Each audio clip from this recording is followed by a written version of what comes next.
direction of the policy repo rate is downwards. Where it will reach, Lata, of course, asked that question. We really don't know. I'm Sanjay, but I'm not Sanjay of Mahabharat to be able to, foresee that far.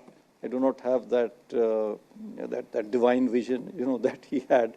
But we will jointly, try to manage the growth and the inflation dynamic in our country.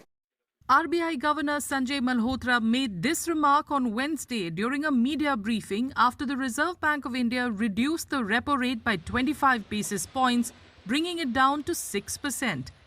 This marked his second consecutive rate cut since taking charge. The decision followed a 3-day Monetary Policy Committee meeting that began on Tuesday.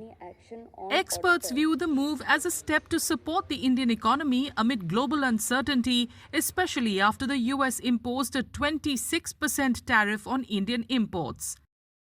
As they have increased the tariff rate significantly, that will increase the prices of our products in the international market and the competitiveness in the international market.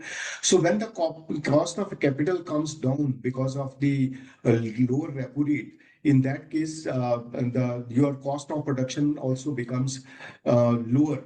So your product also becomes competitive in the international markets. That's why this is going to benefit the producers in the global market as well as in the domestic market to create the level playing field. It's not only tariffs imposed on India, but the tariff war which is happening globally. Because globally now it's a US-China trade war. This US-China trade war is going to impact India negatively. So now, since demand and consumption is going to get boosted because of this rate cut, so it would sort of offset, up to a certain extent, offset the losses or negativity because of the tariff war.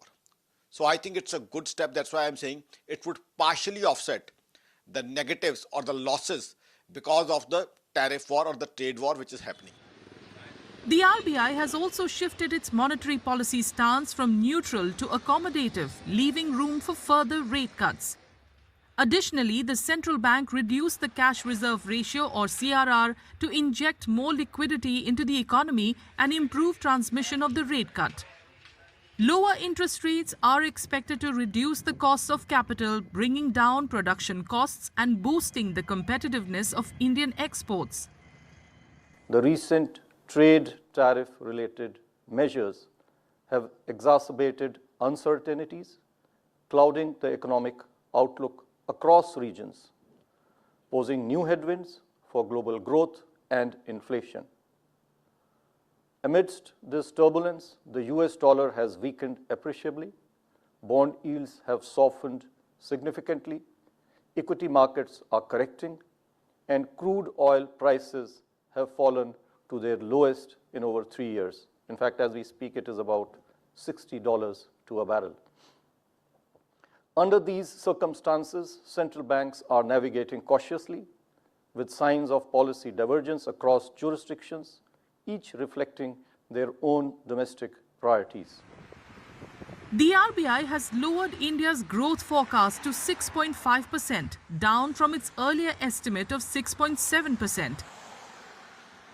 It has also revised the inflation outlook from 4.2% to 4%, offering some relief to manufacturers and exporters.